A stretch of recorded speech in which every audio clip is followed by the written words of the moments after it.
Good afternoon, everyone. A couple of things at the top, and then we'll get started. I wanted to start today by addressing the announcement by Mexican officials regarding the status of the 4 Americans attacked in Mexico. We're still working with Mexican officials to learn more and to have all Americans return to the United States. President Biden has been kept updated on this incident. Senior members of the White House have also been engaged. We extend our deepest condolences to their families and friends. For the sake of privacy and out of respect to the families, we are going to refrain from further comment about those circumstances at this time. I can confirm that U.S. officials are in touch with the families of the individuals, but again, we will respect their privacy regarding our conversations with them. We appreciate the hard work of the Justice Department and the FBI, DHS, and DEA for their swift response to this awful incident and for their continued collaboration with Mexican authorities.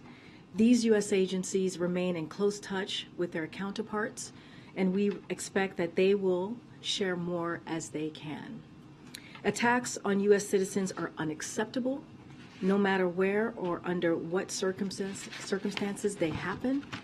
We will continue to work closely with the Mexican government to ensure justice is done in this case.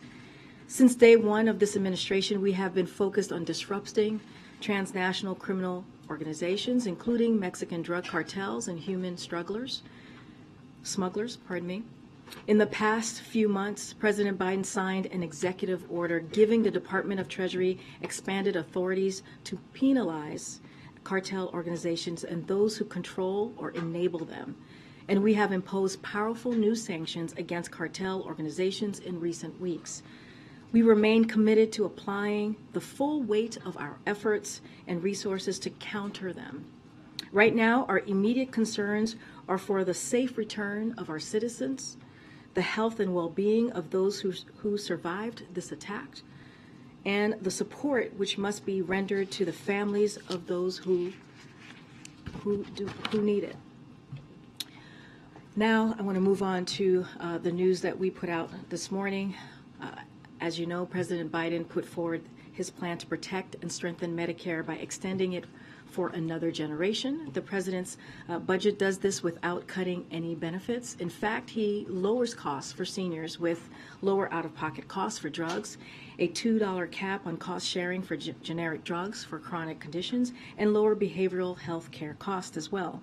Instead of cutting benefits, as MAGA Republicans in Congress have suggested, the president's budget asks the wealthy to pay their fair share and cut subsidies to Big Pharma.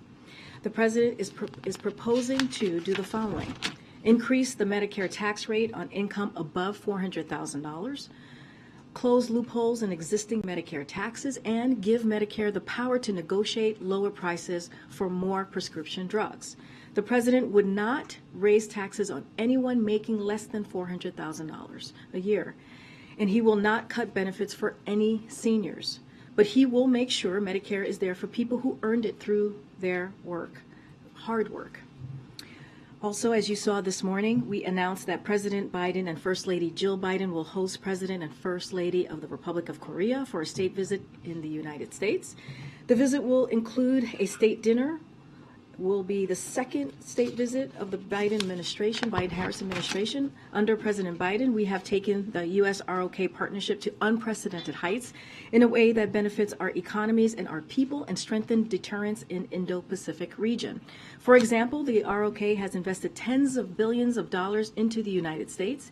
These are investments that will bring our two countries even closer together, help strengthen our supply chains, and give our economies a competitive edge. We have strengthened our defense and security partnerships bilaterally to advance deterrence and peace across the Indo-Pacific. And we've supported ROK and Japan as they've worked to increase cooperation amongst each other, effectively strengthening the U.S. ROK-Japan trilateral partnership. The United States ROK alliance, more than a military or security partnerships. It has grown into a truly global and future-oriented alliance. Our countries also hold strong people-to-people ties. The United States is home to a large number of Americans with Korean heritage, and our countries share many cultural interests, including in music, television, and movies. This state visit will only strengthen or deepen U.S. ROK ties, and we are looking forward to celebrating the 70th anniversary of the U.S. ROK Alliance here at the White House. I also wanted to say a few words on the continued attacks that we are seeing from Republican officials on women's health care, like we saw earlier today. Republican state legislators in Florida proposed today a bill that would ban abortion before many women know if they are even pregnant, virtually eliminating a woman's right to make health care decisions about her own body. This ban would prevent not just the nearly 4 million Florida women of reproductive age from accessing abortion care after 6 weeks, but would also impact the nearly 15 million women of reproductive age who live in states across the South with abortion bans and would no longer be able to rely on Florida as an option to access care. We know that these bans are already having a devastating impact on women's health. In a case filed today in Texas, we unfortunately heard devastating firsthand accounts of women's lives almost lost after they were denied the health care they needed. Horrifying details of needless pain, all because of extreme efforts by Republican officials to take away a woman's ability to make her own health care decisions. Politicians like Governor DeSantis and Abbott espouse, quote, freedom for all, unquote, while directly attacking the freedom to make one's own health care decisions. Their rhetoric doesn't come without consequences here. The stories told today in 2023 in the United States of America are shameful and completely unacceptable. Like the overwhelming majority of Americans, the president and the vice president believe women should be able to make healthcare decisions with their own doctors and families, free from political interference, period. They are committed to protecting access to reproductive care and continuing to call on Congress to restore the protections of Roe v. Wade in federal law. And finally, I want to say a few words today about the actual date of the 58th anniversary of Bloody Sunday, which is today. As you all know, the president traveled to Selma on Sunday to commemorate this important day so that history can't be erased. He talked about how the continued fight for voting rights is integral to delivering economic justice and civil rights for Black Americans across the country. And today I wanted to highlight some of the historic gains the president has made on racial equity. 2 years into this administration, the president has done the following: brought Black unemployment to near historic low, provided almost $6 billion to HBCUs, lowered prescription drugs and energy costs for seniors, nominated more Black women to federal courts than any president before him, cut Black child poverty in half, and this administration is replacing lead pipes and delivering clean water across America. There's more work to be done, and we understand, the president understands, that we need to continue fighting to finish the job. With that, Colleen, you want to kick us off? Sure, thank you. So the president said that his budget is going to extend Medicare solvency for, I think, 25 years. Can you walk us through the math a little bit on how that would work? So I'm not going to dive into the math here. The president's going to lay out his budget, as you know, on Thursday, which will be very detailed and transparent, which is something that the president said he was going to do to make sure that the American people see for themselves how the president sees moving forward on the economy and doing it in a fiscally responsible way. As you know, you've heard me say many times, we welcome Republicans to do the same, House Republicans to put forth their budget, and also in a transparent way. So I'm not going to break it down into specifics here. It'll be transparent, and you all will see it on Thursday. But I'll say more broadly, as it relates to Medicare and the announcement that we made today. As you know, Americans have been paying into this particular program since their first job. Some of them since they were teenagers. And elected officials, the president believes, has a duty to ensure this lifeline is available for generations to come. And so we're going to do this. We're going to make sure that rich pay their fair share, and by cutting big pharma subsidies to lower costs for seniors and ensure Medicare's durability aren't big ask. And we believe that this is an obligation. This is an obligation that elected officials have. And again, you'll see more of the president's budget on Thursday.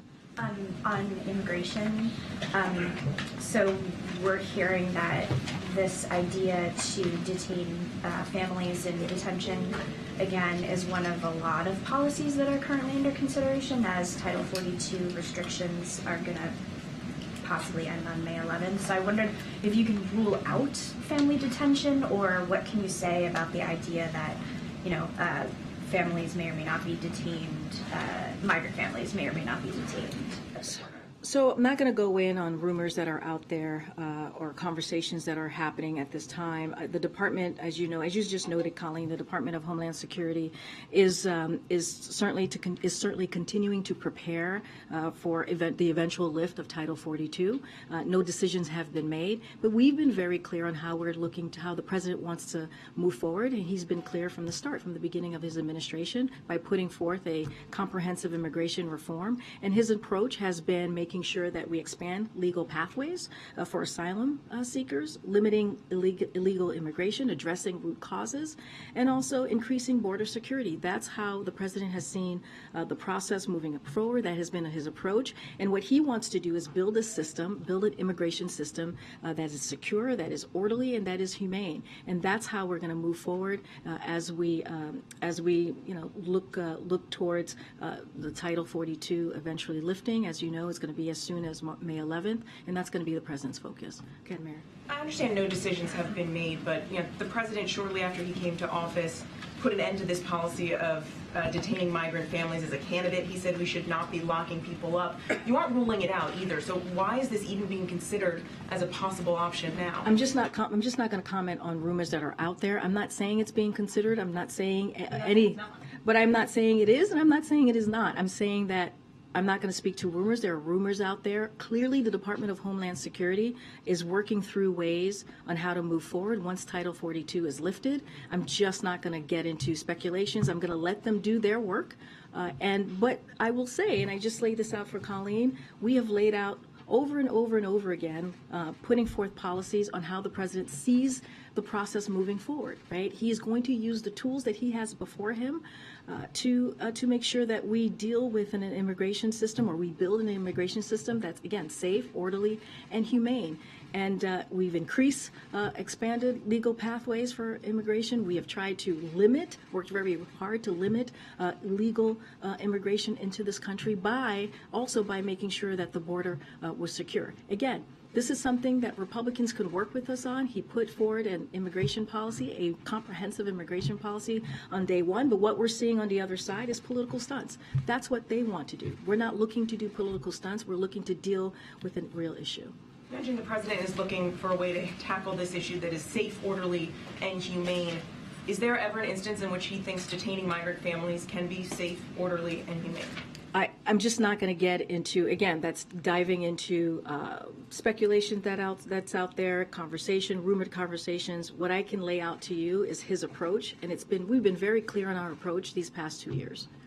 Just one more. Is there a hope here that the threat of family detention may be a deterrent? Look, this is a rumored conversation that I'm just not going to weigh in, even by answering that question. I'm just not going to weigh in into rumors that are out there. Go ahead.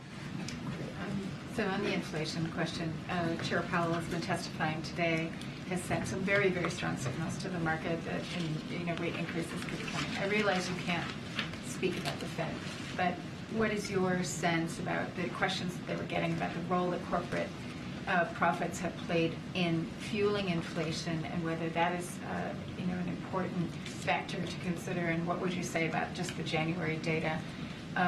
In terms of waiting to see perhaps if that data is confirmed. So I just want to be very careful. You stated it, but I have to state it from here that the Fed is independent and we do not comment on their policies. So I want to be very mindful. The president believes that it's important to give the Fed the space needed to make decisions on monetary policy, and so we're going to do that. As it relates to inflation, our economists have been very clear. as you're asking me about data, they view the recent inflation data, or recent inflation more specifically, and jobs data as well, as evidence that the president's economic plan is working. We're seeing inflation started to moderate. Inflation has come down than where it was almost a year ago. If you look at it more globally, and where we were a year ago, we have seen inflation moderate. And so, and this is happening while the president has continued to grow the economy. You've heard us say this many times. We're an economy that grows from the bottom up, middle out. And so that's what we're focused on. We're focusing on what we can do as well to lower costs for American families. That's what you're going to see from the president's budget on March 9th. And that's what you're seeing from what we even announced today with Medicare. That is what's important to the president as well. As it relates to, Chair Powell being on the Hill doing the hearing, I'm just not going to comment on any specifics to that. So your FCC nominee apparently has withdrawn their nomination. Can you confirm that has happened, and what is your take on why? So just a couple of things we want to say on that. We appreciate Gigi Son's candidacy for this important role. She would have brought tremendous intellect and experience, which is why the president nominated her in the first place. We also appreciate her dedication to public service, her talent, and her years of work as one of the nation's leading public advocates on behalf of American consumers and competition. With thanks to Chair Cantwell and others for supporting the work of this nomination. With respect to future candidates, though, I know many people were going to start asking me about that. We don't have any updates to share at this time, but again, we appreciate her candidacy and for this important role. Maybe just one quick one on foreign policy. There's reports out today that intelligence believes that a Ukrainian organization was involved in the Nord Stream 2 sabotage. Can you tell us whether you think this was a subject that did Chancellor Scholz and President Biden discuss that when they met at the White House? So what I can say is several of the European partners, Germany, Sweden, and Denmark, have opened investigations into what happened, and those investigations are currently ongoing. So I'm not going to get ahead of them from here. Would refer you to the respective European countries for comments on their own investigation. I'm just not going to go beyond the readout that we provided on Friday with the Chancellor's visit here.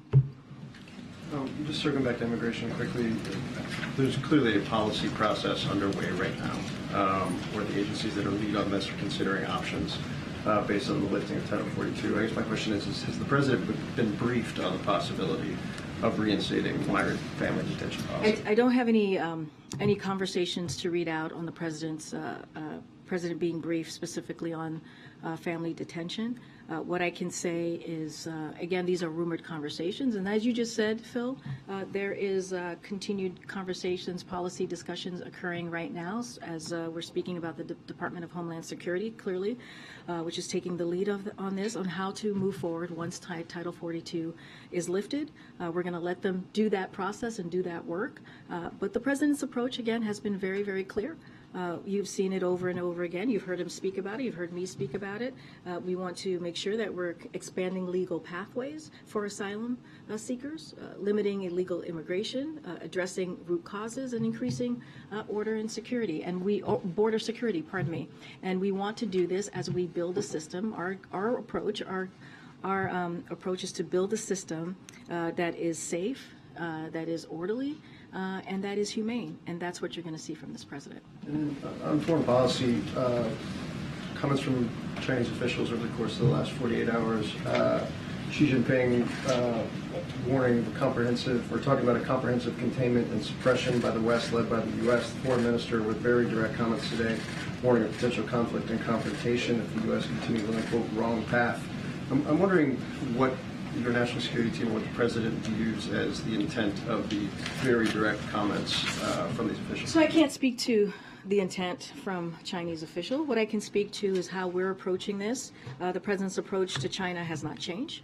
And again, we've been very clear. We do not seek conflict, and we do not want conflict. What we're seeking is competition.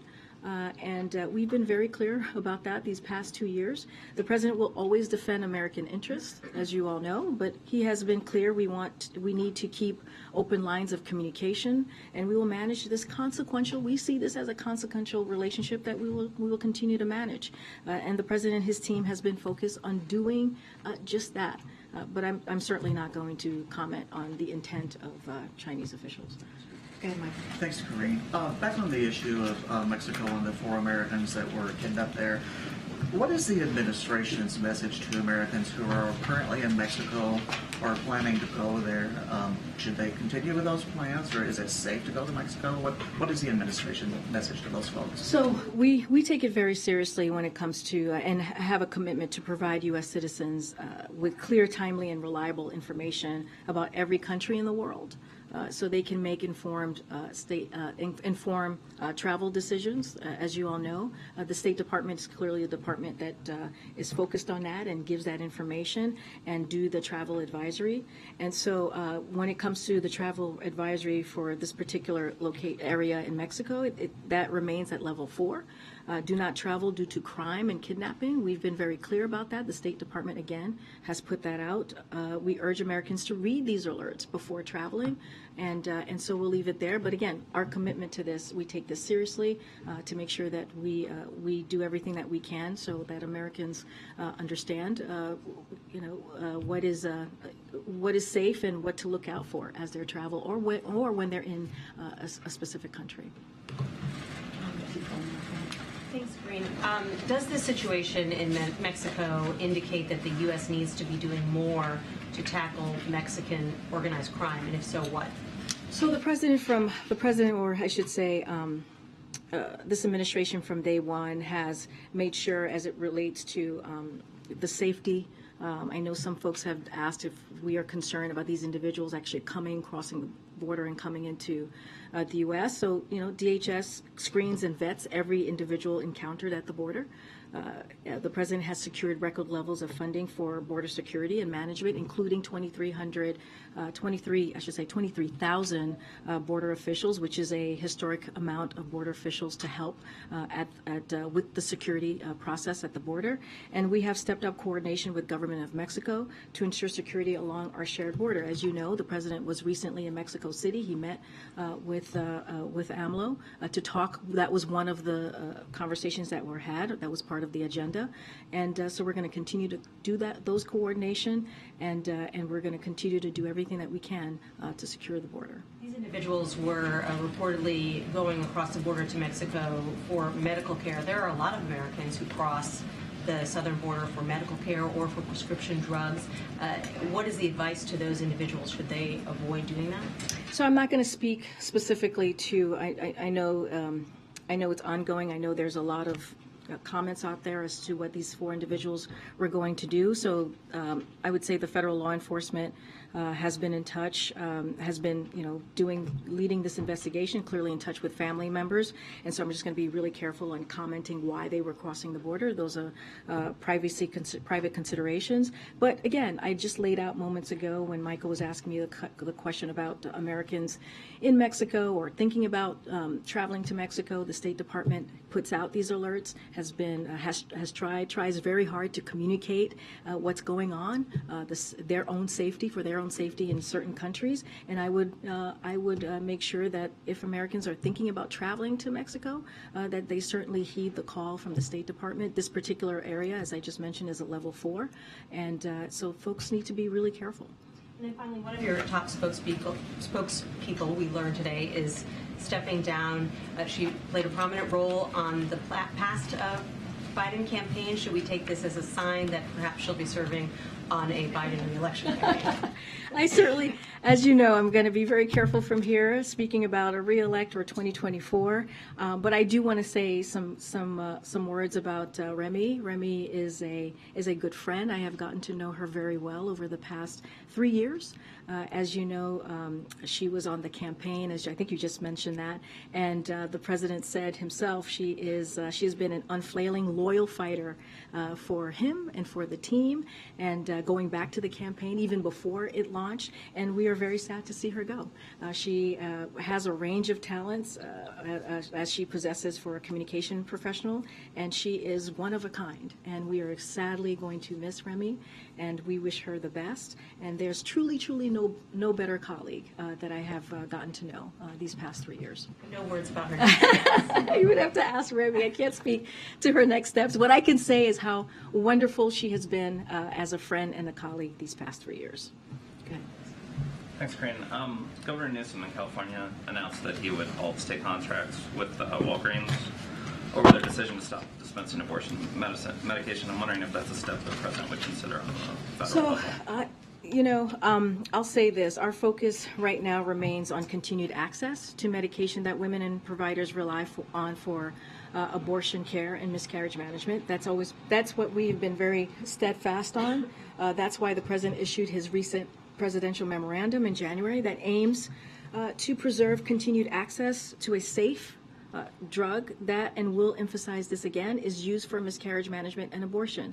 So we understand the concerns faced by pharmacies, which is why the president's memorandum emphasizes the administration's readiness to support patients, providers, and pharmacies who want to legally access or provide this particular drug. So I do want to speak, say one note about Walgreens. They clarified its position on working toward providing this medication where it is legal, but I refer you to the companies or the states for any follow-up. Again, we have a focus and to make sure that women have access to important health care needs, and the president is going to continue to fight for this. Then you've heard the vice president over the last couple of months also continuing to speak on this, and that's what you're going to hear from this administration. The president's announcement this morning on Medicare largely paid for that extension through an increase in payroll taxes on those making over $400,000 a year. Can we expect, since the president's also made Social Security a key sort of plank of his economic plan, that we should see a similar increase in Social Security taxes? So I'm not going to get into, we shared Medicare today, and we'll share probably more parts of his budget in the upcoming day or two. Just not going to get into specifics on that, but we'll say the president's commitment hasn't changed. What we see right now is that the biggest threat to Social Security are Republicans.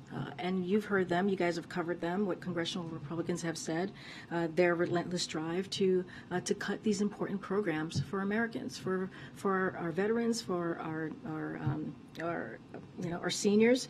And so again, we look forward to seeing the Republicans share their plan with the American people, since they have promised that they're going to put a budget forward. But I'm just not going to get ahead of the president. I'll say this as well. The president is also open to proposals that extend Social Security trust fund without cutting Social Security benefits. That is something that we have spoken to and talked about. So he's open to those types of proposals. But again, his commitment to fighting for Social Security hasn't changed. Last one, Secretary Raimondo suggested that banning TikTok was a bad idea politically because you'd, quote, literally lose every voter under 35. The administration's review of TikTok's been going on for more than 2 years now, which I think many critics have said suggests some level of foot dragging. Are these two things related? Is the political concern what is preventing the administration from taking? No, I mean, this is not about a political concern. This is about making sure that we do the right thing for the American people. But again, we're working with Congress to address concerns posed by apps like TikTok.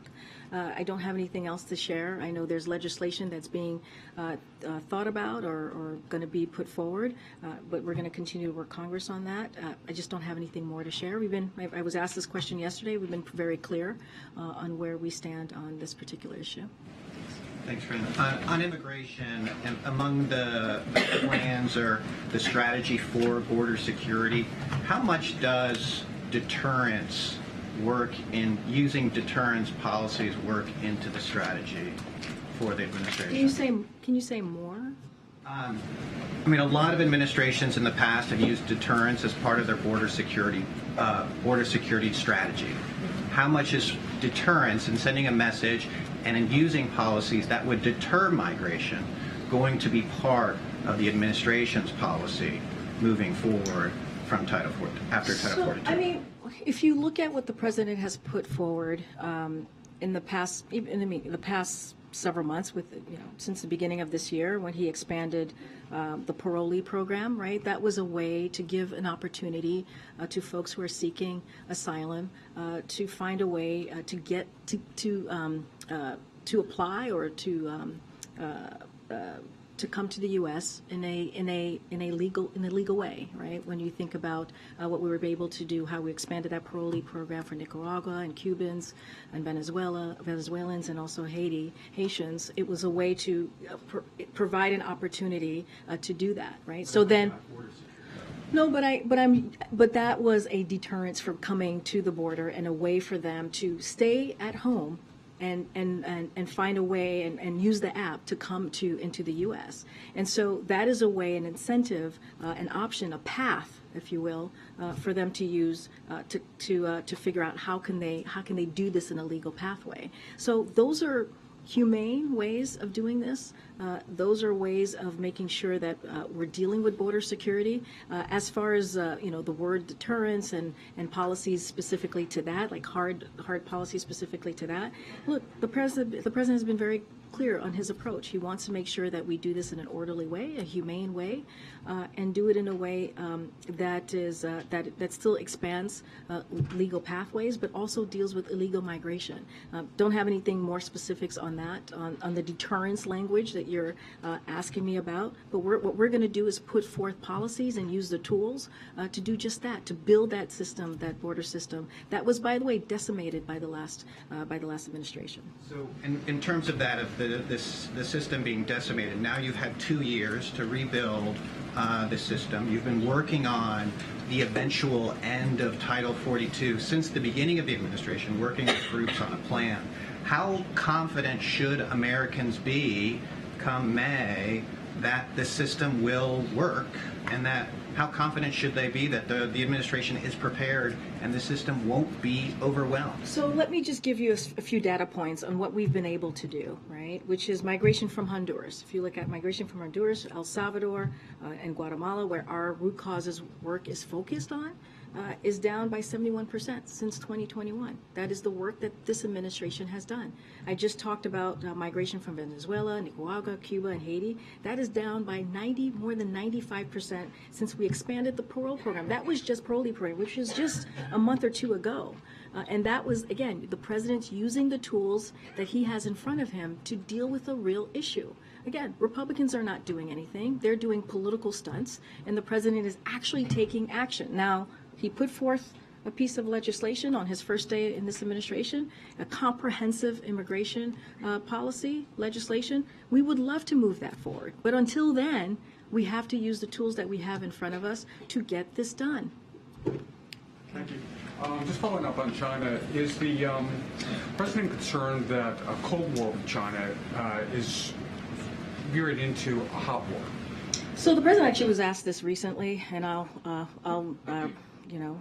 let his words stand. I think he was asked this about a week or two ago, so won't get ahead of the president or won't say more than what the president has stated. Look, we have been very clear on our approach. It's not change. We want an approach of competition, not conflict.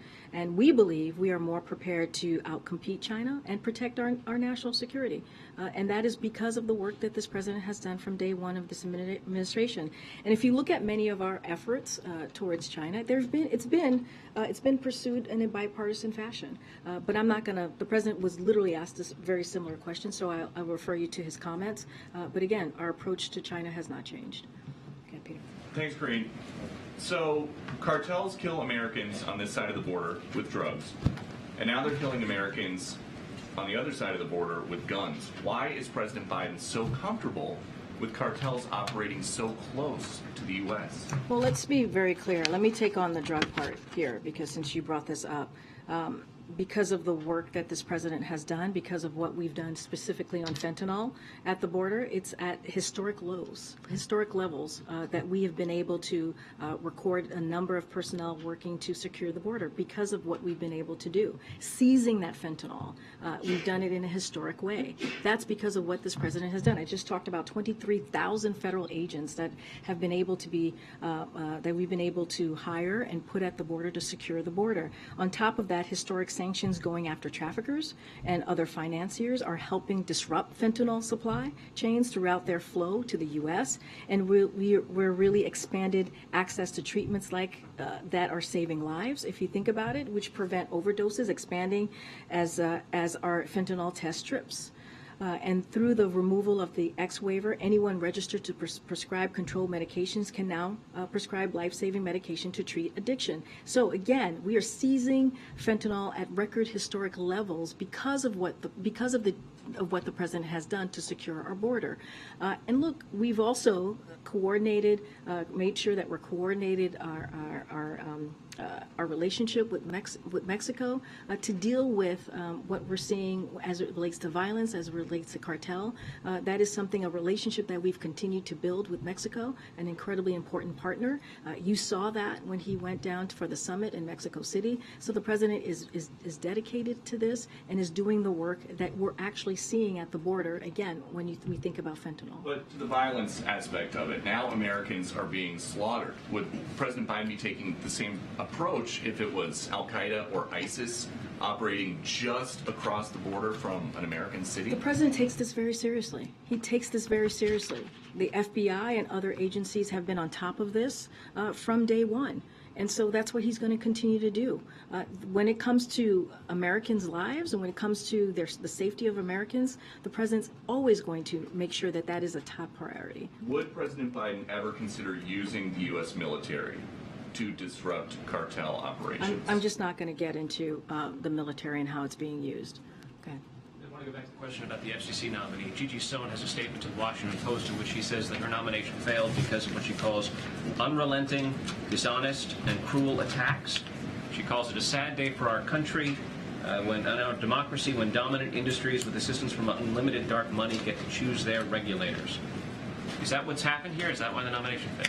What I can speak to is her candidacy and how important it was for this critical role that she was nominated for. The president clearly nominated her because, and I said this, she has tremendous intellect and experience, and we thought and we believed that she would be a great candidate and would have been an excellent political official in this role. And so it is clearly unfortunate. We are sad to see this happen. But again, we are very thankful to her dedication to public service, her talent, and not just for this past year as she was going through the process, but also the last several years as a national public advocate on behalf of American consumers. Let me ask you one more question. Since the president announced his plans for the Medicare surtax today, that number of $400,000, in the past, it's referred to individuals. Is that the going forward plan, or is it married couples filed jointly? Nothing has changed from where we have been in the past. Just another follow-up on immigration, not asking about the detaining migrant families at all or any rumors around that, but just given what we've seen from the White House in recent months, including the new asylum rule, is this basically an acknowledgement that without legislation from Congress, the policies that the president previously opposed, he now thinks are necessary in conjunction with some of those legal pathways that you mentioned? So let me there's a couple of things that I want to say about that. A lot of people have compared what the president is doing as either extending what Trump did or being very Trump-like, and I just want to make sure that that is not what is happening here. What we saw in this last administration, the administration before us, was a gutting of the immigration system. That is what they led with, and that's what they did. And a couple of things that we had to fix in this administration these last 2 years. Trump tried to deport dreamers. We went to court to protect them. Trump ripped babies from their mother's arms. We're reuniting those children with their families, with 600 families reunited thus far. Trump funneled billions of dollars from military to build a useless wall. And what we did is we stopped that wall construction and returned the money to support military schools and also equipment. Trump banned asylum, forcing more people to try to enter unlawfully. We've expanded legal pathways for immigration, and unlawful migration is down. I just gave 2 pieces of data to show that. Trump tore down America's refugee system, and what we are doing, we're rebuilding it and have a set of goal of resettling up to 125,000 refugees this year alone. Trump cut off critical assistance to stabilize the Western Hemisphere. And we restarted that assistance to help address the root causes like economic collapse that are driving people to flee. Migration, again, and I mentioned this stat already, migration from countries where we're seeing root causes, where there are root causes work, is focused down by 71% since last year. So that is what we have been able to do in this past 2 years, and how we have been able to try to fix something that the last administration has decimated. Pieces that are still in use or have been revived, is that sort of an acknowledgement that they are now necessary or deemed necessary? No, absolutely not. No, absolutely not. From day one, the president has put forth a bill that would expand legal pathways for immigration, increase border security, making sure that we limit illegal immigration. The president is using the tools that are before him to try to deal with an issue that we're seeing here. We have said over and over again, if Republicans in Congress would come and work with us to deal with this issue, we can get it done. We can get it fixed instead of the political stunts that they're doing. Okay, go ahead, Nadia. Thank you, Karine. 2 questions on foreign policy. In addition to poisoning schoolgirls in Iran, now it's been reported that the secret detention site. The Senate Foreign Relations Committee has asked for investigation by the UN and accountability. What does accountability look like from the White House? Let me just first say we've seen these disturbing reports, deeply disturbing reports, that we've seen from one of your colleagues here's network.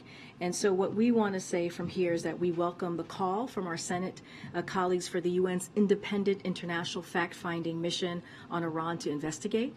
Unfortunately, the Iranian regime has a long history of engaging in such practices to stifle dissent and exert control. The cruel, violent suppression of peaceful protest and abuse of protesters that CNN reported shows that Iran's leadership fears its own people. The eyes of the world are on Iran. The human rights abuses inflicted by its government must not go without consequences. The hundreds of protesters already killed at the hands of Iranian state authorities deserve, and their families should see this as well, is justice.